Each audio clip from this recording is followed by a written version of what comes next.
Hello, welcome to Press TV News Analysis. I'm Kavitafli. The saga of U.S. drone attacks continues. In the latest strike, at least 10 people have been killed in Pakistan.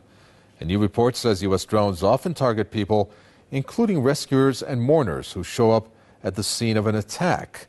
Many of the victims are innocent civilians, including children. The U.S. President Barack Obama has finally admitted to the use of drone attacks, a secret which everyone was aware of. So why did the U.S. President decide it was time to admit that using this not-so-top-secret drone campaign? White House spokesman Jay Carney said, because he's the president. Is that enough for the bereaved families whose members have died because of these targeted killings? We'll be discussing that with our guests after this brief look into U.S. assassination drone attacks. A fresh U.S. drone strike in Pakistan, days after U.S. President Barack Obama defended the use of the unmanned aircraft in a rare public acknowledgement. I want to make sure that people understand actually drones have not caused a huge number of civilian casualties. For the most part, they have been very precise, precision strikes against al-Qaeda and their affiliates. And we are very careful in terms of how it's been applied.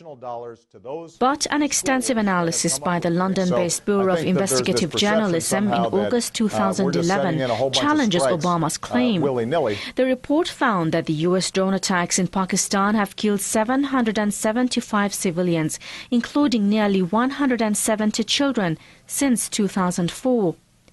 A new report by the Bureau of Investigative Journalism released last week showed that the U.S. assassination drones in Pakistan have repeatedly targeted rescuers responding to the scenes of missile strikes.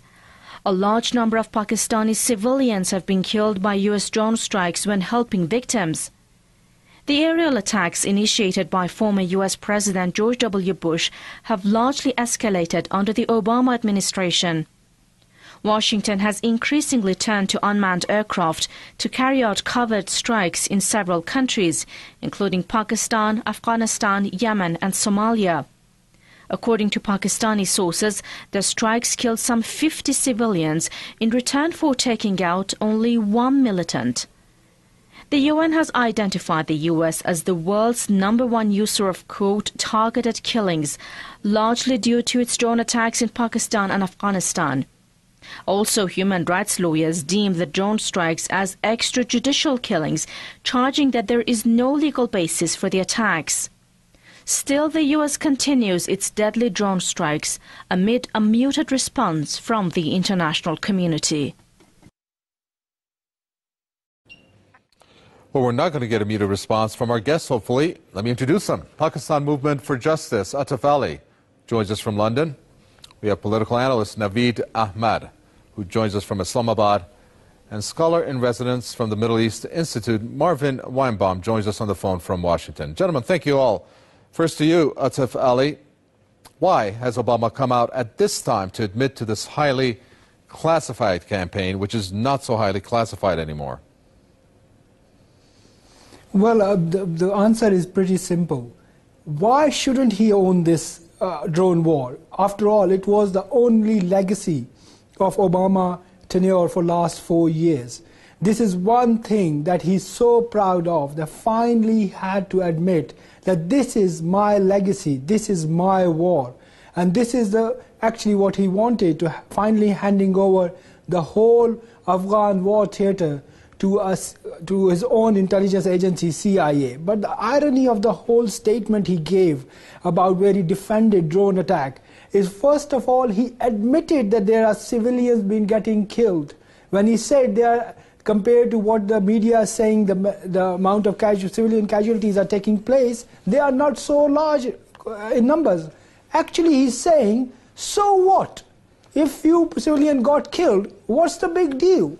And secondly, when he's used these two words, which is like he's making a mockery of international law and the people who are on the receiving end, that these attacks are precise and precision strikes.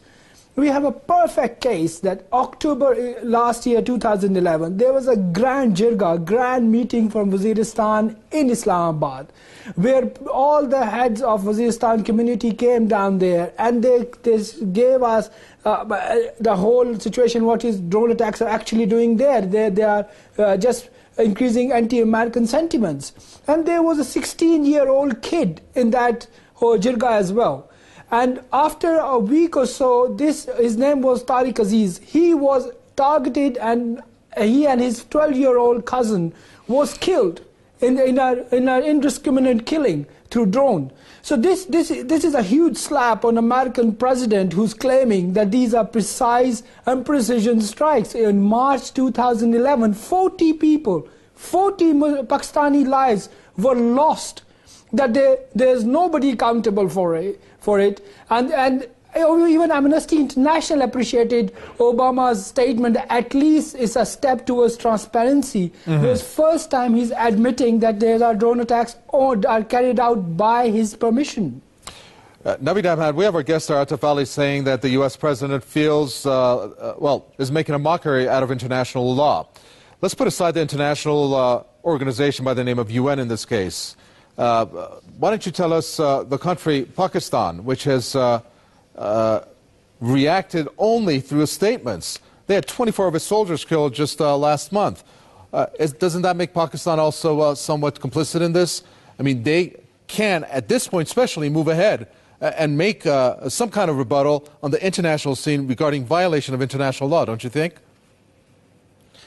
Well, Pakistan's case is very unique, where people and public, they are on the other side, and the government and politicians, especially the ones which have been playing a musical chair thing in the past many years, are on the other. For example, in the current situation, Pakistani politicians are now under a binding that Pakistani military forces should shoot down these intruders whenever the next one happens. And at least 3 of such strikes have been happening since 2012 or even more.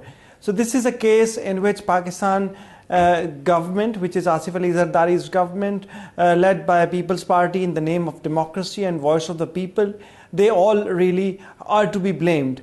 Why don't they act, and what is so cheap about the blood in Waziristan, and why blood in Karachi or in interior Sindh, the southern province where Asif Ali Zardari and Benazir Bhutto come from?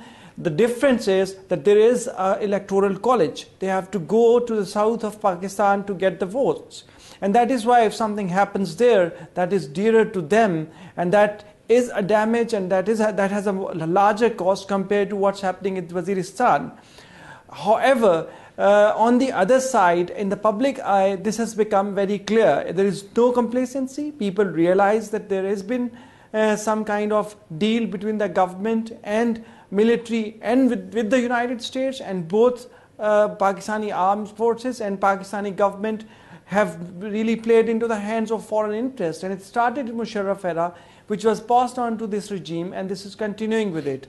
I would like at this moment one point with regard to what Mr. Atif said regarding Obama's statement. Whatever he said, I agree with it, except that I would like to add that Mr. Obama's statement would be used by lawyers like him in future to install and to launch war crimes against these people who are arrogantly admitting what they are doing, and they are not sure if they don't even think that there would be a situation in the world when they would be questioned for what they have been doing and what they have been saying and admitting. I'd like to get the thought process behind the U.S. President's Marvin Weinbaum. Really, let's look at this. He has said, Barack Obama, U.S. drones, as our guests indicated, have not caused a huge number of civilian casualties.